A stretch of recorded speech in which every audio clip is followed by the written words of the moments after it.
Hill sponsors Martin vs Joshua on Sky Sports Box Office.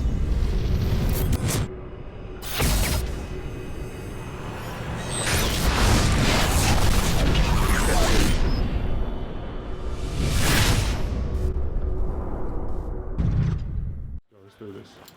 This is James Holder for IFL TV in association with Matt Clean's Gym. With me, I've got the body snatcher Dillian White. We're in the heart of Brixton today at Miguel's Gym. Firstly, how are you, Dillian, mate? I'm great as always smiling, still smiling. Even when the haters is hating, the supporters is supporting, still smiling. That's what like always. That's what always. Firstly, give us a quick update. How is your shoulder? The shoulder's doing good. It's about 70% now. I saw my surgeon today, Livio Damasco, and he signed me up. He's happy for me to fight in June, July time. So the body snatcher, I'll be hitting the ring around that sort of time again. Training camp start now, get myself ready, get my weight down, and let's get fit, and then beat somebody up in June or July. Listen, you know what I really want to talk to you about? It's obviously big fight week for your arch enemy, what I had rival. for lunch? You know what I'm talking about. You and Anthony Joshua, the history there. Me and who? We could talk about it all day. You and Anthony Joshua. What's his name again? No, no, joking. You're killing me out here. You're killing me out here. No, so what I was saying is, the fight I really want to talk to you about, obviously, is Anthony Joshua challenging Charles Martin for the RBF heavyweight world title this Saturday at the O2 Arena. You've got a history with Anthony. You'll know him pretty much better than anyone. Talk to me about this fight. I personally believe it's a good fight. It's one I'm definitely going to watch.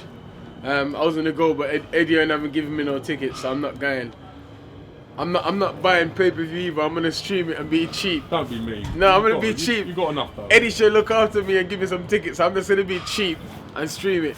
No pay-per-view from me. But anyway, what was I going to say? No, yeah, definitely, it's a good fight. It's good favorite boxing. It's two undefeated guys who's hungry, and I think it's going to be a good fight. It's the IBF titles, or it'd be good to have another heavyweight champion in Britain if it goes that way. And and also if AJ win, it's just a massive rematch for me and him down the line for the heavyweight title. You know what I mean? And why not have a third fight? A third fight would be great. This time I'll make sure I'm injury free, and I'll come into the fight with a different mindset and different preparation physically and mentally. Will you be proud for him if he becomes RBF world champion? Listen, I never hate a no man. I don't like the geezer.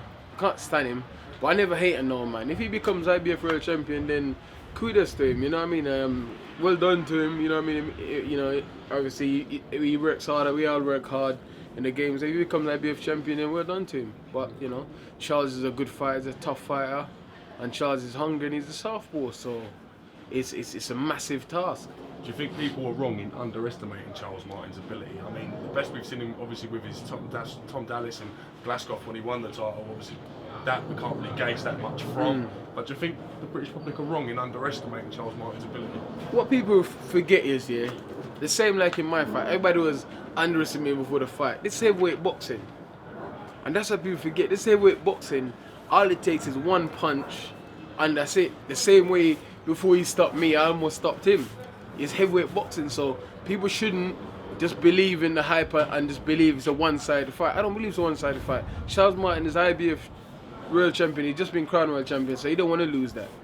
He's stuck went from here to here. He didn't want to go back to there, so he's going to show up to fight. He's a good fighter, he's a tough fighter, and he's a southpaw. That's the key thing. A southpaw can be a good thing and a bad thing. Because a southpaw can be easy to hit, or a southpaw can be hard to hit. You know what I mean? So, have you sparred Charles?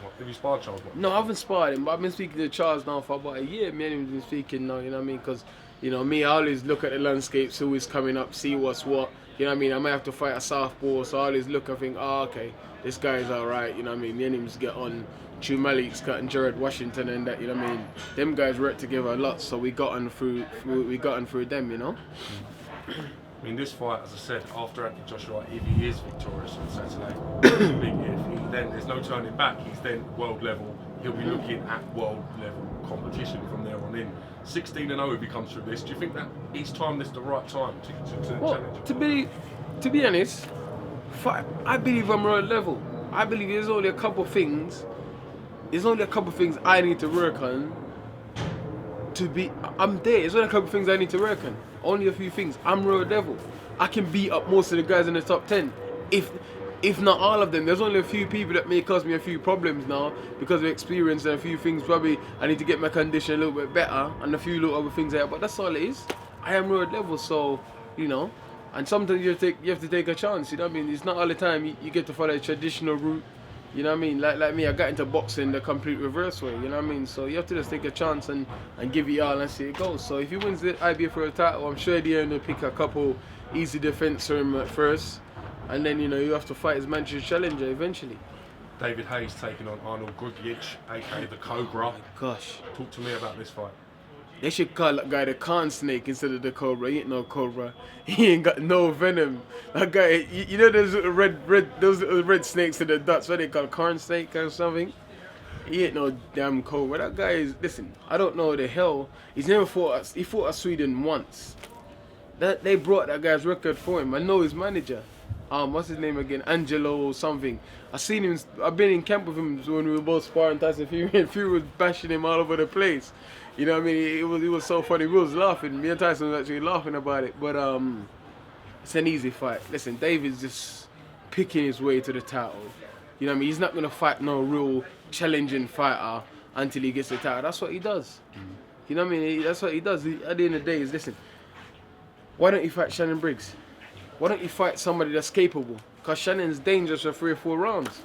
You know what I mean? But listen, like I said... I was going to come on to this. Now you've mentioned Shannon Briggs. Listen, what do you make of Shannon Briggs following around David Hay, invading his space, turning up at his gym, turning up at press conferences? What have you made of Shannon's doing what Shannon have to do to get a fight, because Shannon's dangerous. Nobody don't want to fight him, because Shannon will come out swinging, and people are scared of him. But I tell you what, I'll make a deal with you, Shannon. And here's how it's going down. Give me 2-3 warm-up fights. If none of these punks ain't fight you by then, I'll fight you October, December time this year. Okay. Let's go, champ. Let's go, champ. Let's go, champ. You can't let's go, there you champ, go. The champ. You can't let's go, champ, the champ, sure. Hey, to be the champ, you have to beat the champ. So if the champ won it, then the champ can come and see me October, December time.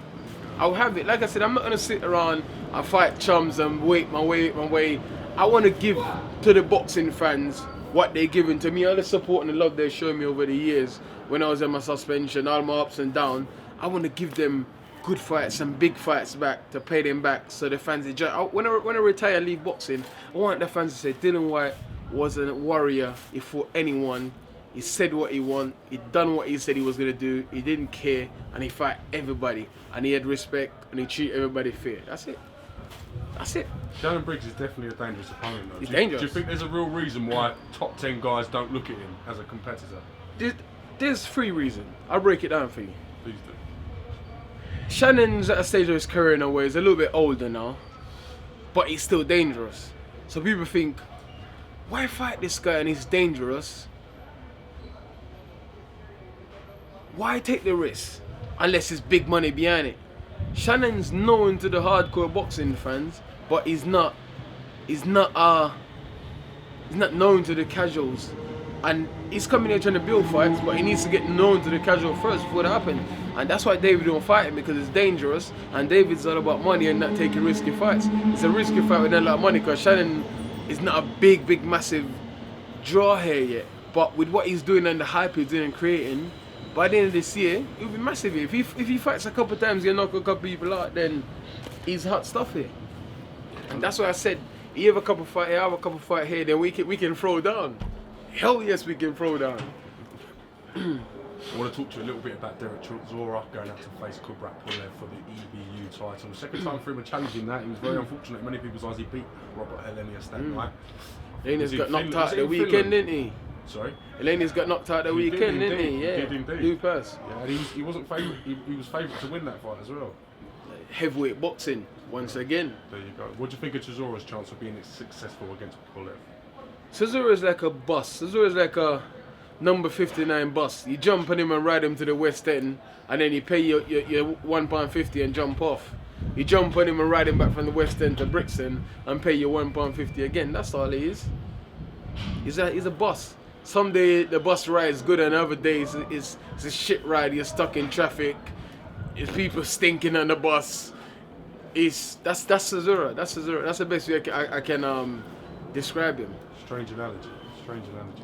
it just popped into my mind. It was one of the ones where you mentioned Chisora and there was 100 answers going in my head and I just picked that one up because all the others would have just been like scum, blah blah blah. So I just picked the nicest one I could. Number 59, boss.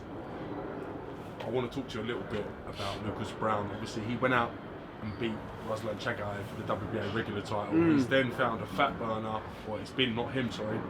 The testers have found some sort of bad substance we believe to be a fat burner in his system. What was your sort of initial reaction to that?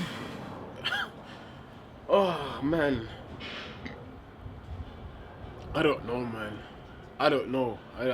I really don't know. I really don't know, man. You know, listen. At the end of the days, you know what it's like going out there.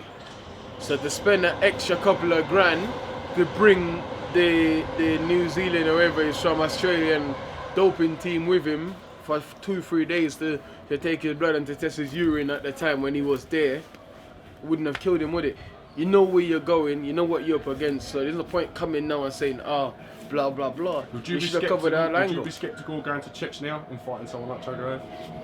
Yeah, 100%. For one, I would know that I have to knock him out, and two, I know that I have to have my own UK doping people with me to test me before and after, and their people can do a test as well, so we'll do 3 samples. My people have a sample, their people have a sample. It's a simple prevention. And what can they do?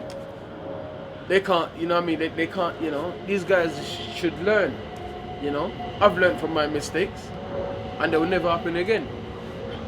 And that's what Lucas Browne should have done. There's been many, Fraser Quendo, the same thing happened to him. That's what they were saying, but who knows, you know what I mean? You can never say he's innocent or he's not innocent, you know what I mean? I would never say that because I don't know what's gone on or what he's done or whatever, you know what I mean? But it's strange, he's lost a bunch of weight all of a sudden and coming from liver condition, then he got busted for a weight loss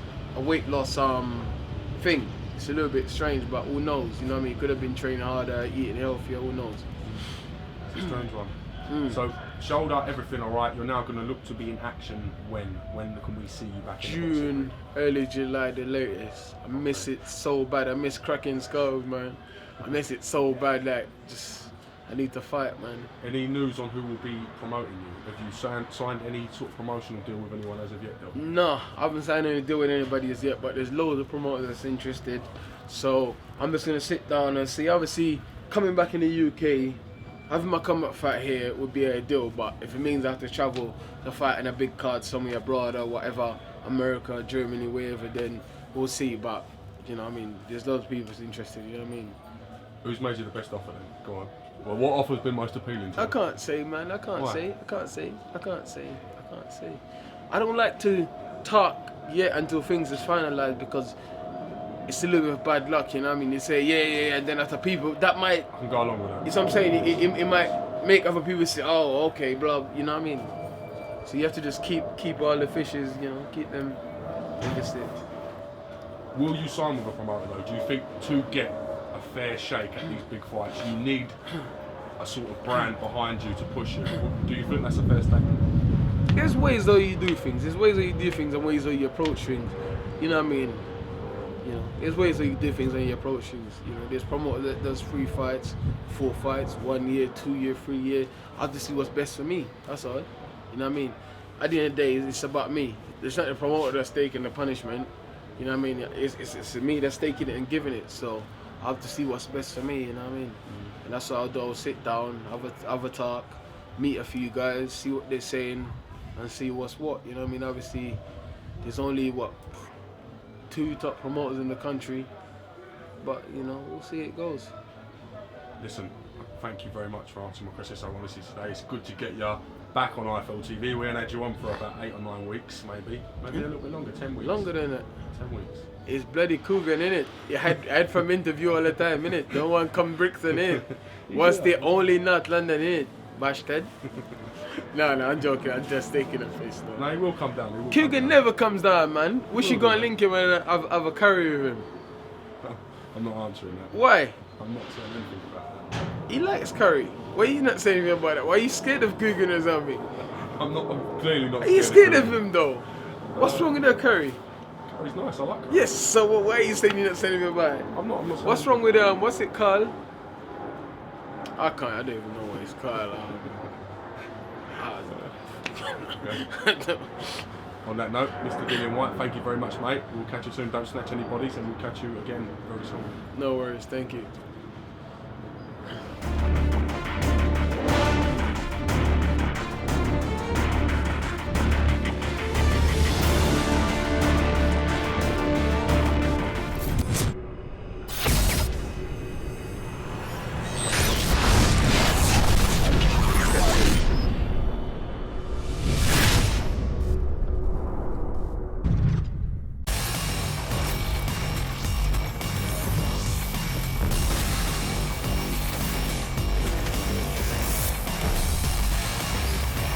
William Hill sponsors Martin vs. Joshua on Sky Sports Box Office.